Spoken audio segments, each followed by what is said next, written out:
가장 중요한 것이 무엇인가에 대한 말씀을 전하려고 합니다. 여러분에게서 가장 중요한 것은 무엇입니까? 속으로 한번 대답해 보세요. 여러분에게서 가장 중요한 건 무엇입니까? 다 생각하셨죠? 예수님께서 길을 지나실 때에 한 청년이 달려옵니다. 똑같은 성경을 마태복음 19장에서도 말하고 있는데 거기서는 부자 청년이다 이렇게 말하고 있어요. 부자 청년이 달려와요. 그는 겸손했고 갈급하고 특별히 영생의 문제에 대해서 관심이 깊었던 청년이에요. 예수님께 달려와서 묻습니다. 그게 오늘 마가복음 10장 17절 말씀이에요. 선한 선생님이요, 내가 무엇을 하여야 영생을 얻으리이까? 이 청년은 제대로 찾아왔어요. 누구에게? 예수님께. 예수님이야말로 영생의 전문가 되십니다. 생명을 주러 오셨습니다. 그래 제대로 찾아온 거예요. 세상 말로 하면은 대박이에요. 제대로 상대를 찾았으니까. 선한 선생님, 무엇을 해야 영생을 얻겠습니까? 그는 겸손했고 절박했고 관심이 영적인 것에 있었어요. 부자였지만, 젊어서 돈을 어떻게 벌었는지 모르겠지만 부자 청년이에요. 돈이 많다고 해서 행복한 것이 아니라는 것을 이 청년은 어느 정도 알았던 것 같아요. 만족감이 없죠. 그래서 영생에 대해서 물으러 온 거예요. 진정한 기독교는 영생에 대한 답을 줄 수 있는 곳이 기독교인 것입니다. 교회 외에는 없습니다. 영생에 대해서 대답해 줄 수 있는 곳이. 다시 한번 질문을 던집니다. 사람에게 가장 중요한 것은 무엇이라고 생각합니까? 그것은 영생입니다. 영혼의 구원을 받는 것입니다. 아유, 또 그 얘기야? 이런 사람도 있죠. 사람에게 가장 중요한 것은 영생이고 영혼 구원 받는 거예요. 왜 그런 줄 아십니까? 사람은 한번 태어나면 영혼 불멸의 존재이기 때문에 그렇습니다. 영혼 불멸하다니까요. 영원한 것을 준비해 놓지 않고 이 땅에 잠시의 것을 조금 가졌다고 잘난 척하는 것이야말로 얼마나 어리석고 맹인인지 몰라요. 이 지구상의 모래가 다 하나하나 다 없어져서 수억 년의 세월이 지난다 할지라도, 수억 년의 세월이 지난다 할지라도 여러분의 영혼은 존재합니다. 이 지구상의 수많은 이파리들이 헤아릴 수 없겠죠. 그 이파리들이 하나하나 떨어져서 수천억 년이 흐른다 할지라도 여러분의 영혼은 여전히 존재할 것입니다.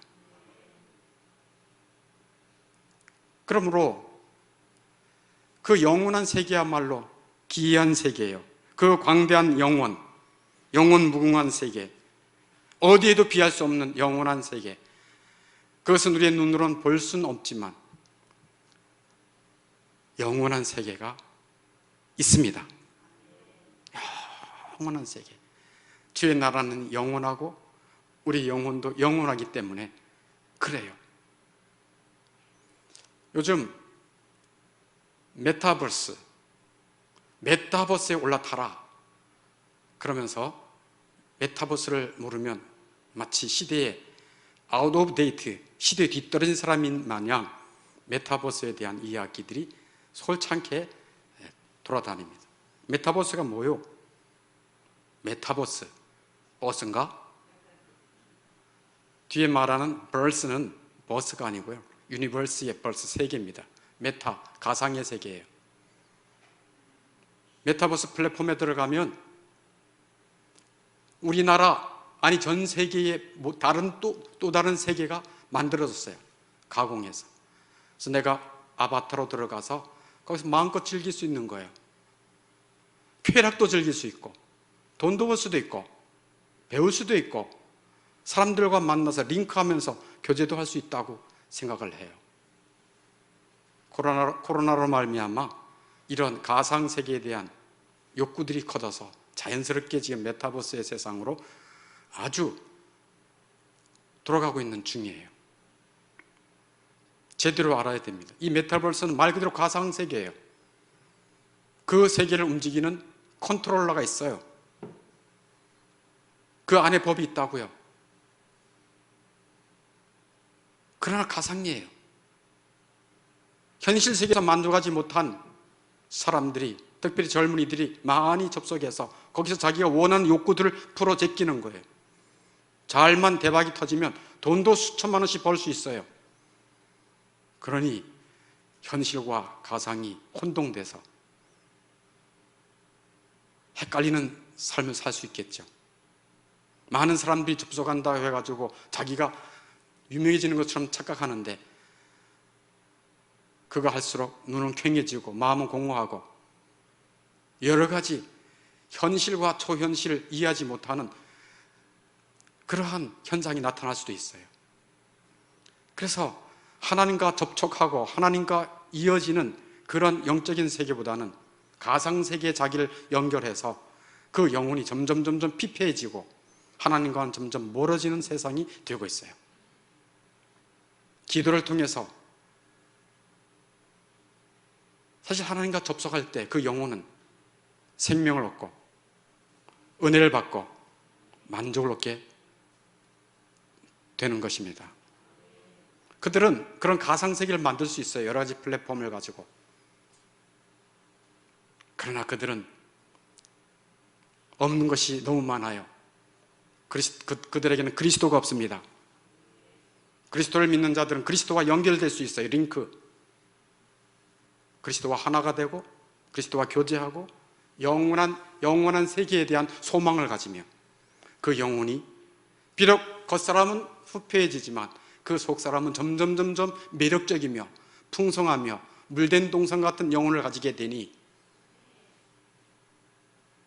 그리스도 안에 연합된 자들은 성경의 진리대로 이 땅에서 풍성함, 영원히 복락을 누리는 자들이 되는 것입니다. 영혼 구원, 영생 왜 중요한가?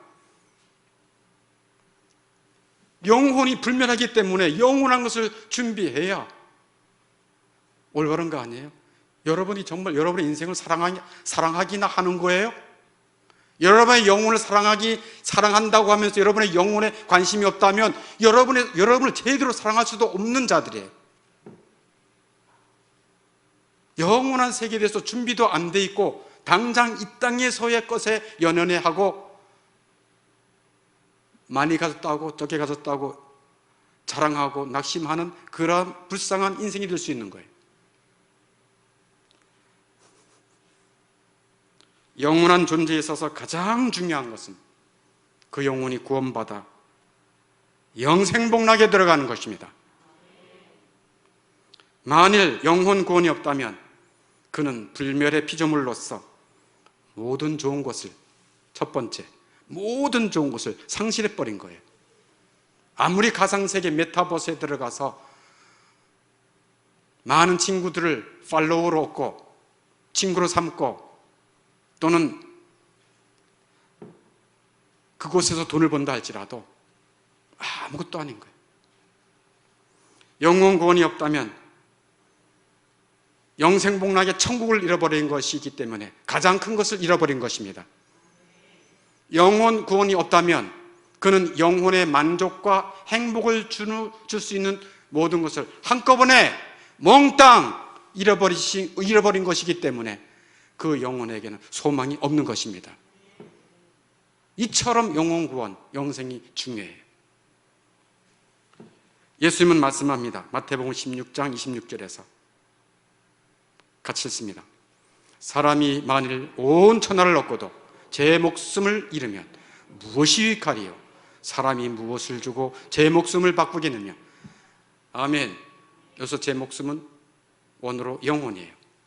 이 세상에서 성공하고 원하는 거 다 얻었다 할지라도 자기 영혼의 구원을 잃어버렸으면 너의 인생은 뭐가 유익하냐? 하고 예수님이 질문하시는 거예요.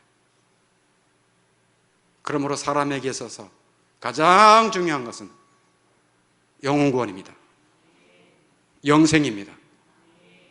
여러분 안에는 예수님과 링크가 되어 있어서 예수 생명이 여러분 안에 있습니까? 예수님이 밤낮으로 함께 하시고 나는 밤낮으로 그분께 기도함으로 그와 연결되어 있습니까? 아니면 여러분은 자주자주 메타버스나 다른 가상세계에 또는 다른 유튜브에 다른 것을 보면서 거기에 연결되어 있어서 영향을 받고 가르침을 받고 욕심을 내며 쾌락을 만족시키고 있습니까? 누구에게 연결되어 있습니까?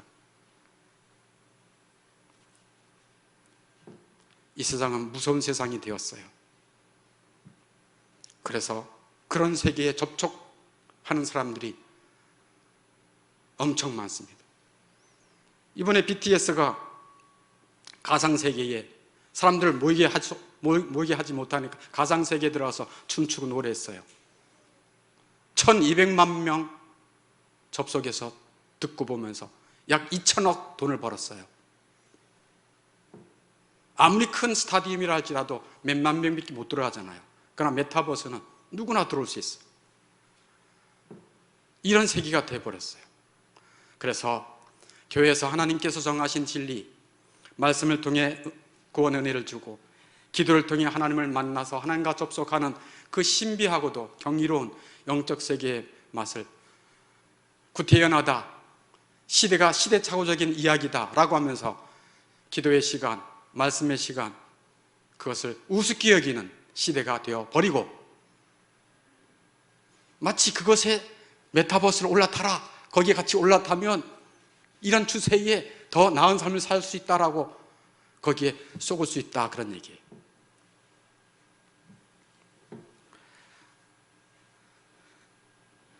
그러니 이 부자 청년은 돈이 많이 있었지만도 인생의 중요한 문제, 즉 영생의 문제를 가져왔으니 얼마나 기특한 청년입니까? 앞서가는 청년이죠. 이런 청년이 없죠. 그런데 그 일이 어떻게 전개되는지 한번 살펴봅시다. 청년이 인생에서 중요한 문제를 질문하지요. 뭐라고 질문하죠? 선은 선생님이요, 내가 무엇을 하야 영생을 얻으리까? 라고 질문을 하니까 예수님께서 말씀하지요. 18절 19절에 이렇게 말씀하시죠. 같이 한번 읽어볼까요? 시작. 예수께서 이르시되 내가 어찌하여 나를 선하다 일컫느냐? 하나님 한 분 외에는 선한 이가 없느니라. 내가 계명을 안 하니 살인하지 말라, 간음하지 말라, 도둑질하지 말라, 거짓 증언하지 말라, 속여 빼앗지 말라, 내 부모를 공경하라 하였느니라. 아멘. 이 계명은 10계명의 두 돌판 중에 두 번째 돌판이에요. 그것을 가지고 질문을 해요. 그랬더니 부자 청년이 20절에 대답합니다. 선생님, 이것은 내가 어렸을 때부터 다 지켰습니다 라고 대답해요. 그렇게 대답한 것은 당시 이 청년은 유대교의 랍비들이 가르친 그 범위 안에서 그 계명을 다 지켰다는 의미지요. 예수님은 그 청년이 그 계명을 힘써 지키려고 살아온 것을 기뻐하시고 사랑의 시선을 보여주세요. 그게 21절이죠. 예수께서 그를 보시고 사랑하사 정말 기특하고 참 사랑스럽게 눈길을 보냅니다. 그리고서는 이제 단도직입적으로 정말 영생 얻는 길에 대해서 들어갑니다. 내게 아직도 한 가지 부족한 것이 있으니 내게 있는 것을 다 팔아 가난한 자들에게 주라. 그리하면 하늘에서 보화가 내게 있으리라. 그리고 와서 나를 따르라. 아멘. 여기에서 이제 부자 청년과 예수님과의 결별이 됩니다. 부자 청년은 예수님의 명령을 듣고 달아나 버렸어요. 22절에 그 사람은 재물이 많은 고로 이 말씀으로 인하여 슬픈 기색을 띠고 근심하며 가니라 하고 떠나버렸어요. 그리고 나서 예수님은 23절에 제자들에게 이 기회를 이용해서 영생에 대해서 가르쳐 주십니다. 23절에 그렇죠. 제자들에게 이르시되 재물이 있는 자는 하나님의 나라에 들어가기가 심히 어렵도다 하고 말씀해요. 재물이 있는 자는 하나님의 나라에 들어가기가 심히 어렵도다라고 말해요. 이제 저를 보세요. 그럼 예수님은 부자를 혐오하는가? 혐오합니까? 안 혐오합니까? 안 혐오해요. 예수님이 왜 부자 돈을 많이 가졌다고 혐오합니까? 그럼 반대로 가난한 자는 그러면 구원받기가 더 쉽다. 맞습니까? 안 맞습니까? 그 말도 안 맞는 거예요. 예수님은 부자에 대해서, 부자 니고데모도 왔었잖아요.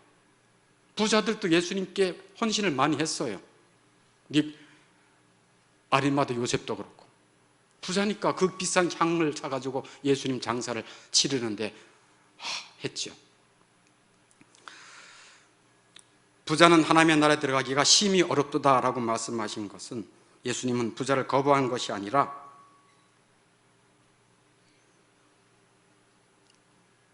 재물에 대해서 자기가 높은 가치를 두고 있는 사람은, 가장 높은 가치를 두고 있는 사람은 예수님을 그렇게 높은 가치에 둘 수 없다는 거예요. 이 세상은 돈이 있어야 돼 라고 생각하는 사람은 예수님을 가장 가치 있게 생각할 수 없다는 거예요. 예수님이 주시는 영생에 대한 가치에 대해서도 가치 절하평가를 한다는 거예요. 그래서 그런 부자들은 돈이 먼저이기 때문에 예수님을 따를 수가 없었던 거예요. 그래서 예수님께서 마태복음 6장 24절에서 이렇게 말씀하죠. 같이 한번 읽어보겠습니다. 시작. 너희가 하나님과 재물을 겸하여 섬기지 못하느니라. 아멘. 돈을 가장 소중히 여기는 사람은 하나님을 같이 소중히 여길 수가 없어요. 하나님을 가장 소중히 여기고 하나님을 가장 사랑하는 자는 돈을 그 이하에 두어서 살 수 있어요. 두 개를 동시에 섬길 수가 없다는 것을 예수님이 말씀. 이 부자 청년은 돈이 먼저였어요. 돈이 우선순위였어요. 그 예수님을 따를 수가 없죠. 자, 한번 보세요. 여러분의 가정에 여러분의 아내들이요, 잘 들어보세요. 여러분의 남편이 둘이야. 한 지붕 밑에 남편이 둘이야. 동시에 똑같이 사랑할 수 있겠습니까? 아니면 둘 중에 하나는 그래도 좀 소홀하겠습니까? 둘을 안 도와서 잘 모르죠. 네. 사람의 마음은요, 하나에 소홀하게 돼 있어요. 자녀도 그런데요, 자녀. 둘을 동시에 섬길 수, 하나님과 재물을 동시에 섬기지 못해요, 겸해서. 남편도 두 아내를 이방 저방 두고 동시에 겸하여 사랑할 수 있겠습니까? 남자들이요, 한번 대답해 보세요. 불가능합니다. 사람의 마음은 그럴 수가 없는 거예요. 그러면 자본주의 사회에서 돈을 무시하란 말인가? 세상과 부에 대해서 관심을 갖지 말고 오직 주님만 사랑하며 살라는 얘기인가? 그런 건 아니잖아요. 여러분 잘 아시죠?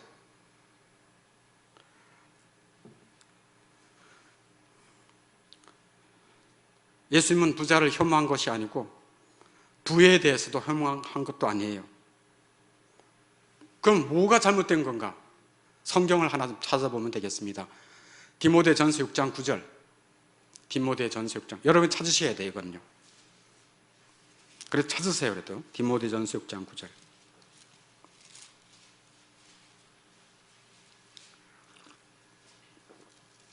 디모데전서 6장 9절. 같이 읽겠습니다. 341쪽. 341쪽.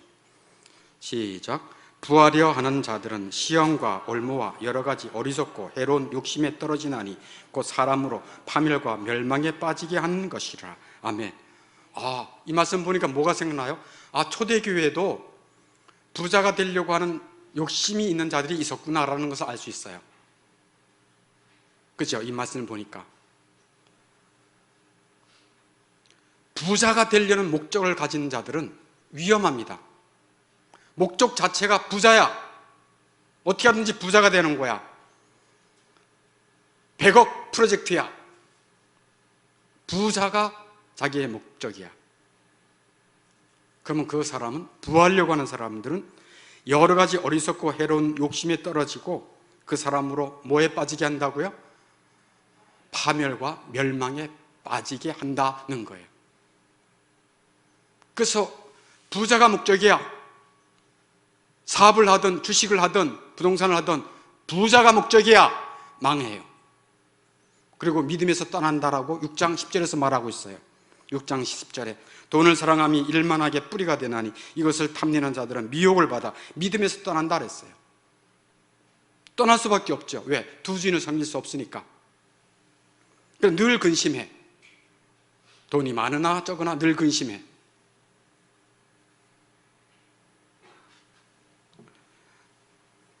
부자가 되려고 하는 사람들은, 부자가 되려는 목적을 가진 자들은 파멸한다는 것을 성경에서 말하고 있어요. 부자가 되려는 목적을 가진 자들은 그들이 사업을 하든 주식을 하든 무엇을 하든지 간에 멸망에 빠져요. 일확천금을 누리기 위해서 주식을 할 때 어떻게 합니까? 우리 잘 알죠? 저는 신문을 보니까 잘 알죠. 영 끓이지요. 영혼까지 끌어다가 투자해요. 또 꼬다가 투자해요. 집 맡기고 투자해요. 그거 다 욕심에서 나온 겁니다. 망할 거예요. 하나님의 말씀에 의하면 해로운 욕심에 떨어진다. 마음도 망가지고 몸도 망가지게 돼 있어요. 그럼 어떻게 하란 말인가? 하나님께서 부자에 대해서 그럼 부를 혐오하는 것이 아니라면 하나님을 위해서 사업을 하든 투자를 하든 하는 것입니다. 하나님을 위해서 목적이 분명해야 돼요. 왜냐하면 하나님은 그 마음의 중심을 보시기 때문에 그렇습니다. 하나님을 위해서 하는 거예요. 하나님에게 소망을 두는 거예요.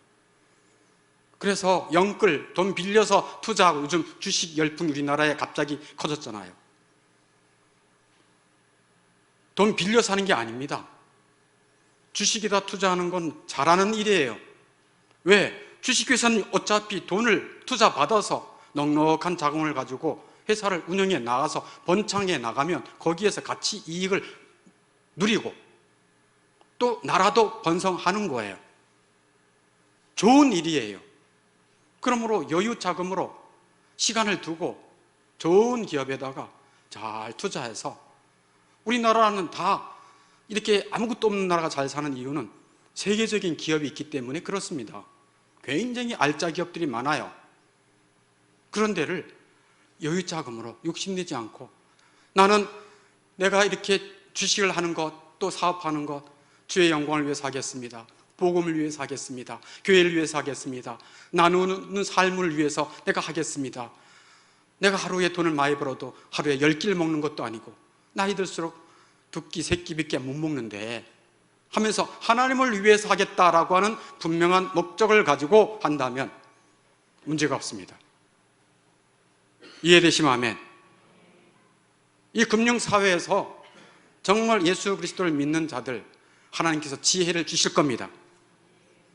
뱀 같은 지혜를 주실 것이고 비둘기 같은 순결함을 주실 것입니다. 그 마음의 순결함, 하나님을 위한 투자, 사업. 또 디모데전서 6장 9절 10절 말고 17절을 보면 이미 부자가 된 자들에게도 하나님께서 말씀하고 있어요. 이미 부자가 됐느냐? 부가 있느냐?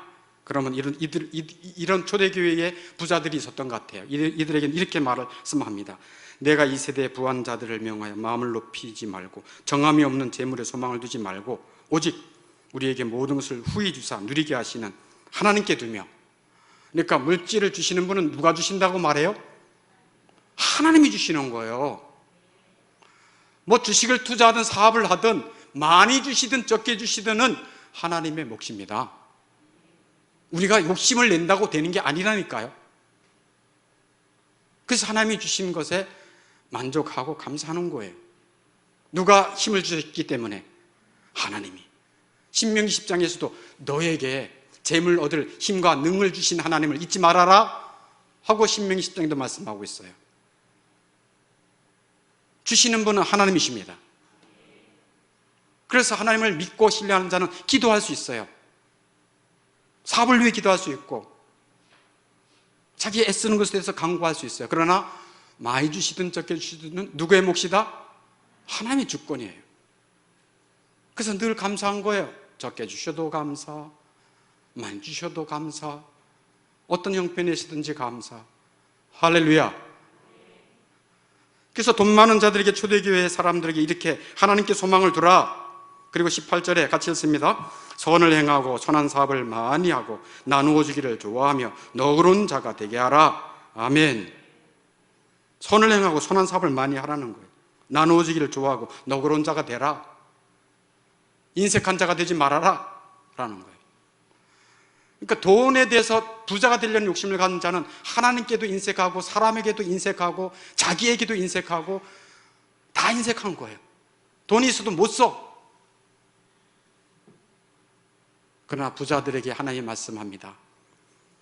선을 행하고 선한 사업을 많이 하고 나누어지기를 좋아하라. 아멘. 이게 초대교회의 부한자들에게 주신 하나님의 말씀이에요. 다시 부자 청년을 살펴보겠습니다. 재물을 가장 소중하게 여기고 의지했던 사람은 하나님을 동시에 사랑하고 의지할 수 없기 때문에 이 부자 청년은 도망가 버린 거예요. 근심하며. 더 나아가서 예수님은 마가복음 10장 25절에 더 심한 말씀을 해요. 10장 25절 말씀에 이렇게 말씀합니다. 마가복음 10장 25절 같이 읽습니다. 낙타가 바늘기로 나가는 것이 부자가 하나님의 나라에 들어가는 것보다 쉬우니라 하시니라. 세상에, 부자가 어떻게 이런 비유를 쓰실까요? 바늘귀에 들어가는 것. 낙타가 바늘귀에 들어가는 것이 쉽습니까? 어렵습니까? 불가능합니까? 불가능하죠. 그와 같이 부자는 하나님의 나라 들어가는 것이 불가능하다는 말씀을 하시는 거예요. 이 말씀은 너무 지나쳐 보이지만 진리라는 거예요. 왜? 두 주인을 섬길 수 없으니까. 부자 청년은 돈을 택하고 예수님을 떠났어요. 그리스도를 택할 수가 없었어요. 예수가 밥 먹여주냐? 그거겠죠. 제자들은 낙타와 바늘귀의 비유의 말씀을 듣고 깜짝 놀랐어요. 제자들이. 그래서 10장 26절에 제자들이 매우 놀라 서로 말하되 그런즉 누가 구원을 얻을 수 있는가? 매우 놀랍어요. 그래가지고 그러면 누가 구원을 얻을 수 있을까요? 하고 여기에 대해서 27절에 예수님이 대답을 하십니다. 같이 읽습니다. 27절 시작. 예수께서 그들을 보시며 이르시되 사람으로는 할 수 없으되 하나님으로는 그렇지 아니하니 하나님으로서는 다 하실 수 있느니라. 아멘. 사람으로는 구원의 길이 없습니다. 돈이 있어도 안 되고요. 사람의 능력과 자기의 선한 행위로 구원받을 수 없어요. 그러나 하나님의 은혜와 능력으로 구원할 수 있다라고 주 예수님이 말씀하십니다. 이 세상에는 불신자들이 쫙 깔렸어요. 사방으로 깔렸어요. 그래서 요즘은 봉급으로 못 사니까 투잡, 쓰리잡 막 야단벅석입니다. 저는 어느 날 낮에 어떤 젊은 부부가 멋있는 차를 뒤에서 열더니 뭐 이리 주섬주섬해서 뭐 짐을 잔뜩 내리더라고요. 그래서 자기 집에 들어가나 보다 하고 생각했더니만 그게 아니고 자기 자강을 이용해가지고 배달하는 거였어요. 아르바이트를 짭짤하게 하는 거예요. 부부가. 지금은 미쳤어요. 돈을 많이 벌어야 된다. 그래서 투잡도 아니고 쓰리잡까지. 회사 나와서 끝나서 다른 것도 어떤 프랜차이즈도 열기도 하고, 그렇지 않으면 또 메타버스를 열어가지고 또 이렇게 하기도 하고. 생각이 다 그래요. 그 젊은이들이 어떤 생각을 갖고 있냐? 결혼을 하려면 아파트가 있어야 된다. 집이 있어야 된다. 이것도 세상 조류에, 잘못된 조류에 흘러가는 거예요. 아니 꼭 아파트를 해야지 결혼할 수 있나요? 방 한 칸은 결혼할 수 없나요? 방 한 칸에 두 젊은 사람 부부가 누워있으면 부부가 쪼개지나요? 정말 진리를 믿고 하나님을 믿는 사람은 세상 사람들이 생각하는 이 세대를 본받지 않고 진리를 따라 돈이 좀 부족해도 결혼생활을 잘할 수 있습니다. 돈이 좀 부족해도 복되게 살 수 있습니다.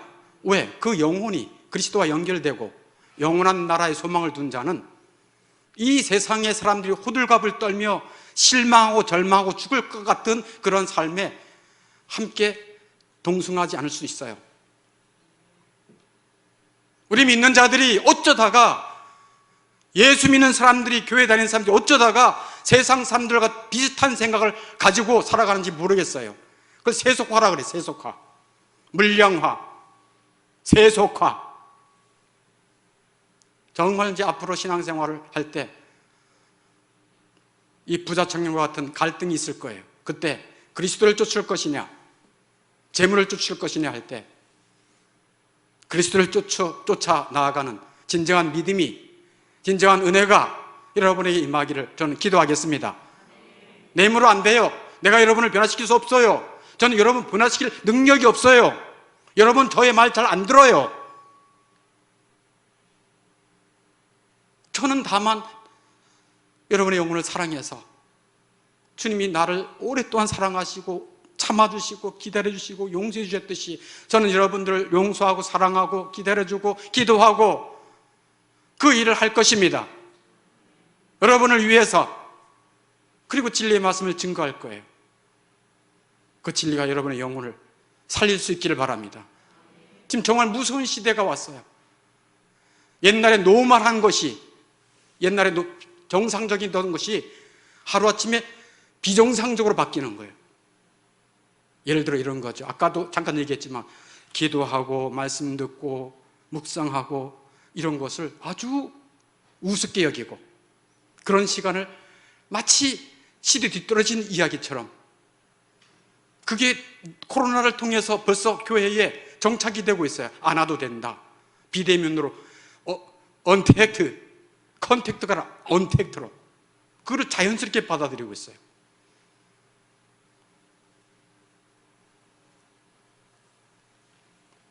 이 세상은 이렇게 원잡, 투잡, 쓰리잡, 자기 영혼에는 관심이 없이, 영생에는 물론 관심이 없이, 그래서 영혼을 상실하는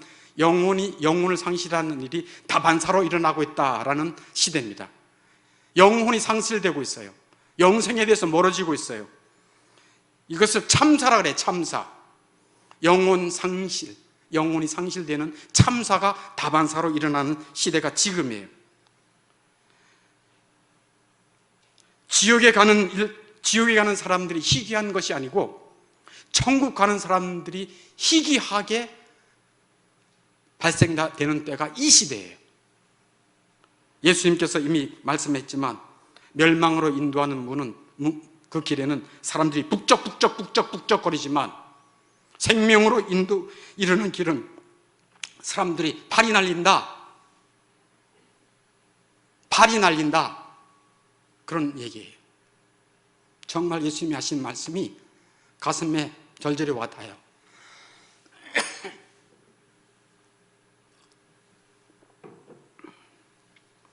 이렇게 사람으로는 할 수 없지만 하나님의 은혜와 하나님의 능력으로는 할 수 있다, 그런 말씀을 하니까 베드로가 28절에 이렇게 말해요. 보소서, 예수님 보세요. 우리가 모든 것을 버리고 주를 따르지 않았습니까? 하고, 예수님 저희들 잘했지요? 예수님이 가장 넘버원이고요. 가족보다 주님이 먼저고요. 재물보다 주님이 먼저고요. 잘했지요? 하고 이제 베드로가 예수님께 말해요. 그랬더니 칭찬하시는 거예요. 29절에 예수께서 이르시되 내가 진실로 너희에게 이르노니 나와 복음을 위하여 집이나 형제나 자매나 어머니나 아버지나 자식이나 전토를 벌인 자, 현세에 있어서 집과 형제와 자매와 어머니와 자식과 전토를 100배나 받되 박해를 겸하여 받고, 박해가 있다는 거예요. 박해가 있습니다. 고난이 있어요. 주님을 따르는 길은 고난이 있습니다. 아멘 합시다. 하고 싶지 않아도 아멘 해보세요. 주님 따르는 길은 고난이 있습니다. 천국 백성의 8복 중에 예수님이 말씀한 8복, 마태복음 5장의 8복의 마지막 복이 있는 자가 누구냐? 의를 위해서 박해를 받는 자예요. 하늘에서 너희 상이 크민이라. 그냥 객없이 박해받는 게 아니에요.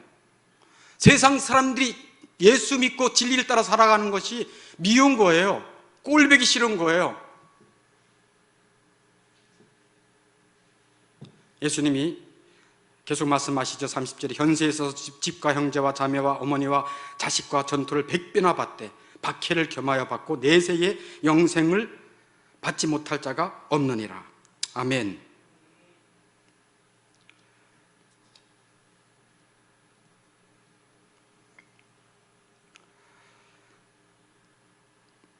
현세에 있어서 30절에 이렇게 나를 따르기 위해서 다 다른 것보다 우선적으로 나를 따른 자들은 손해도 보고 어려움도 있겠지만 현세에 있어서 집, 형제, 자매, 어머니, 자식 전토를 100배나 받는다는 말씀을 해요. 이 100배나 받는다는 말씀은 돈을 100배나 받는다 이런 얘기가 아니에요. 자꾸 돈으로 계산하려고 하지 마시고, 그것은 영생을 받은 자, 내세에서 영생을 받은 자는 이 땅에서 하나님이 주시는 위로와 그 안에 기쁨과 영원한 복이 100배처럼 넘친다는 얘기입니다. 이게 예수님 그 말씀하시는 거예요. 그러니까 세상이 알지 못하는 내면의 평안과 만족과 기쁨과 위로와 보이지 않는 영원한 세계의 소망으로 그 영혼은 이상하게 기쁜 거예요. 이상하게 이렇게 자기 마음이 좋은 거예요. 그걸 누가 흉내를 낼 수 있겠으며. 그런 이미테이션은 없어요. 모방은 없어요.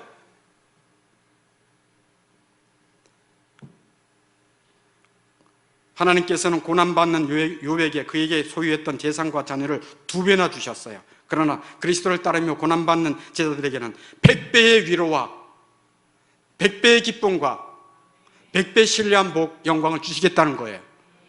그게 이 말씀이에요. 그리고 31절에 같이 읽습니다. 그러나 먼저 된 자로서 나중되고 나중된 자로서 먼저 될 자가 많으니라. 아멘. 여러분들 중에 우리 앞에서 목사, 장로, 또 우리 권사 앞에서 사역자, 저 사람들 지금 막 늘 기도에 참석하고 늘 기도하고 그래도 잘하는 것 같아. 부담이 돼. 나는 뭐 적당히 해지 하고 뒤처진 사람들도 있어요. 그리고 생각지도 않는 사람도 있어요. 나는 뭐 이렇게 살다가 말래 하는 사람도 있어요. 또 우리 가운데 예수님에 대해서 별로 이렇게 믿음이 없는 사람도 있어요. 그런 사람들 중에 나중된 자가 먼저 될 수 있다는 말씀이에요. 아멘. 이게 주님의 말씀이니까 그런 일이 교회 안에 발생할까요? 안 발생할까요? 발생한다니까요. 그 예가 예수님의 12제자에 속하진 않았지만 팔삭둥이로 태어나서 예수님의 사도로 부름받은 바울이잖아요. 바울은 나중된 자예요. 그런데도 앞에 있는 12명의 제자들보다 어마어마한 위대한 일을 했습니다.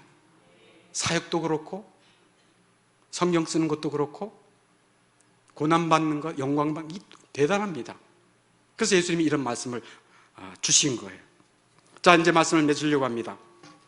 사람에게 가장 중요한 것이 무엇입니까? 그것은 영혼이 구원받는 것입니다.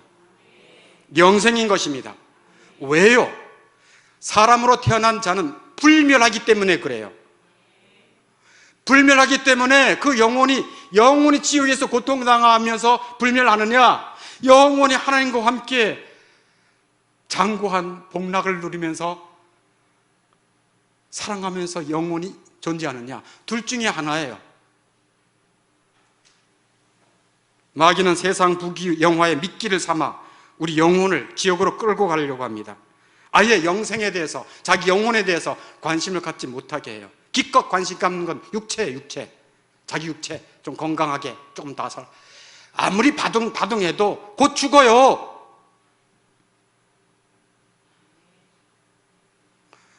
저나 여러분이나 남아있는 것은, 분명히 남아있는 건 한 가지 있어요. 뭐예요? 죽는다. 맞습니까? 죽는다. 젊은이들도 잘 들으셔야 돼요. 젊은이들도 안 죽을 것 같죠. 갑자기 죽을 수 있어요. 나랑 사랑의 교회에서 같이 살겠다는 목사님, 김아무기 목사님 계신데, 그 딸이 결혼해가지고 얼마 안 되고 애기도 있어. 37이야 그 딸이. 죽었다고 부고가 왔어요. 자기 딸 죽었다고. 37살 딸. 제가 그 딸이 이름이 한나거든요. 잘 알거든요. 어렸을 때부터 해가지고. 얼마나 마음이 아픈지. 통화했어요. 나한테 그럽디다. 목사님, 자식을 먼저 보낸다는 것이 이렇게 더 말할 게 없어요. 목사님, 나중에 제 마음이 정리되면 그때 통화합시다. 그러더라고요.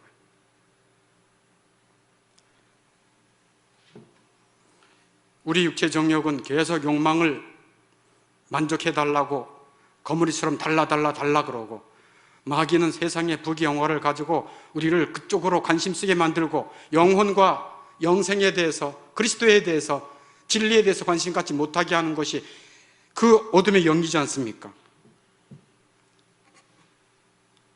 교회를 다니는 것, 또 주님 앞에 나와서 기도하는 것, 어쩌다가 교회 다니는 것이 하나님 앞에 나와가지고 주여 내 자식 잘 되게, 내 사업 잘 되게, 그렇게 교회 다니는 것이, 기도하는 것이 마치 세상에서 잘 돼야 된다라고 하는 잘못된 생각이 교회의 팽배인지 모르겠어요.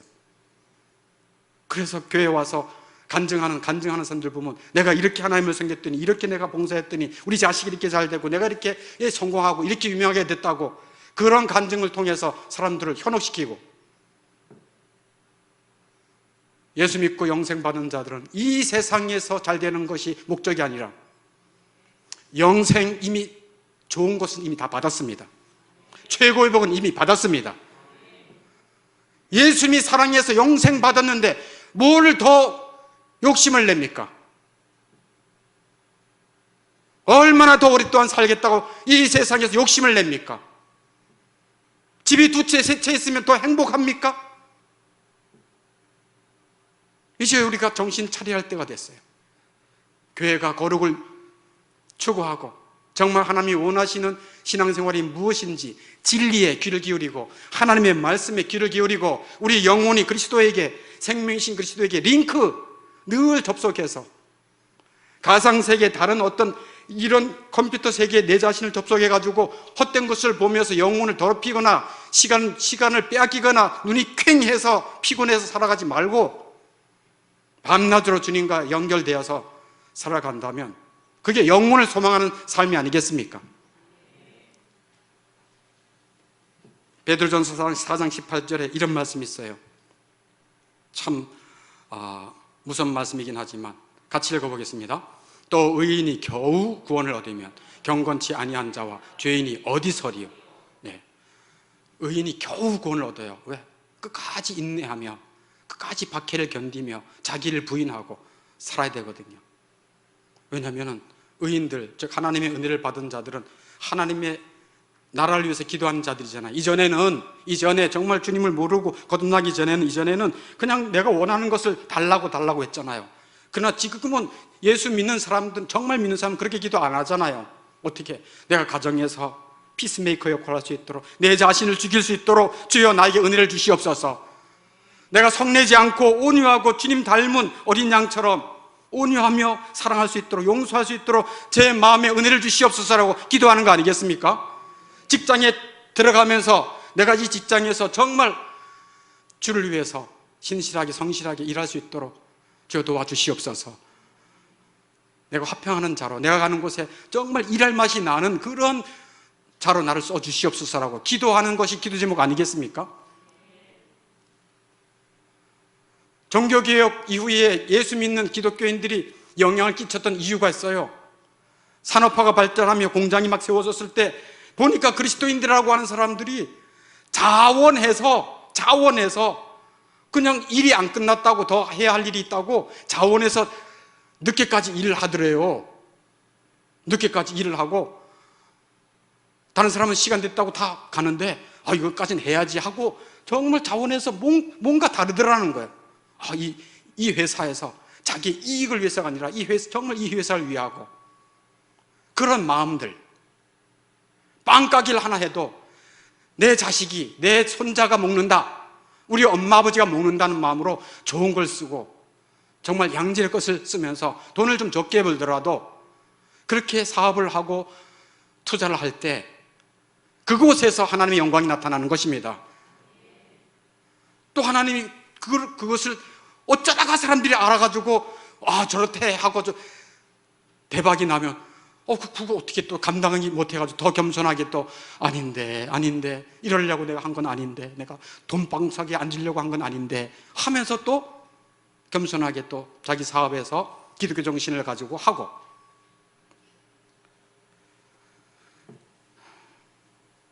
전도서 3장 11절에 이 귀한 말씀을 주셨어요. 같이 한번 읽겠습니다. 사람들에게는 영혼을 사모하는 마음을 주셨느니라. 아멘. 하나님은요, 우리 마음속에 영혼을 사모하는 마음을 주셨어요. 영혼. 그래서 영혼이란 말 많이 써요. 우리의 의정 영원하자. 영원히 기억할게요. 영원히 잊어버리지 않을게요. 이런 말들을 자기도 모르게 써요. 그것은 하나님이 우리 영혼이 영원한 것을 알기 때문에, 본능적으로 알기 때문에 영혼을 사모하는 마음을 하나님이 불어넣어 주셨습니다. 오늘 말씀을 들으면서 영생에 대한 소망, 영혼 구원이 가장 우선적이고 중요하구나라는 마음을 하나님이 주셨다면, 영생을 위해서 이 땅에 오신 주 예수님께 나오시기를 바랍니다. 예수여, 예수님의 가치를 몰라 뵀습니다.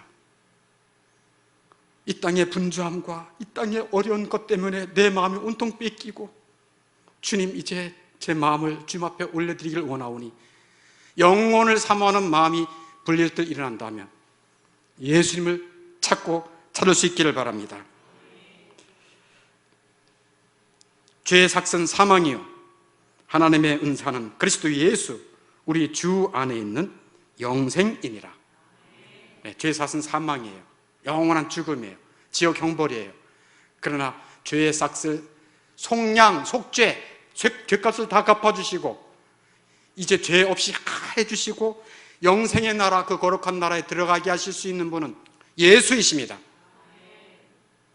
예수 안에 영생을 마음속에 모신 자들은 이 땅에서 부하게 살든 가난하게 살든 언제나 감사하며 자족하며 살 수 있는 힘을 주십니다.